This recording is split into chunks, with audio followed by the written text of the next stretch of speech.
ഇതാണ് പറയണത്. എവിടെയെങ്കിലും പോകാനുണ്ടെങ്കിലേ നേരത്തിനും കാലത്തിനും പോയിക്കൊള്ളണം. അല്ലെങ്കിൽ ചിലപ്പോൾ വെടിക്കെട്ടൊക്കെ പാലത്തിന്റെ മേലെ നിന്നും കാണേണ്ടി വരും. ഇങ്ങനൊരു വെടിക്കെട്ട് ഇത് ആദ്യത്തെ എക്സ്പീരിയൻസാണ്.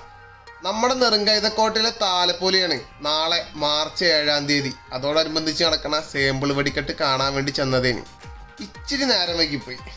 അങ്ങനെതാ അമ്പലത്തിൽ ചെന്നപ്പോൾ കണ്ട കാഴ്ചകളാണ് നിങ്ങളിപ്പോൾ ഈ കണ്ടുകൊണ്ടിരിക്കുന്നത്. നമ്മുടെ കോട്ടയും അതിൻ്റെ പരിസരവും ഇനിയിപ്പോൾ ഒരലങ്കാരങ്ങളില്ലെങ്കിൽ കൂടി കാണാൻ അടിപൊളിയാണ്.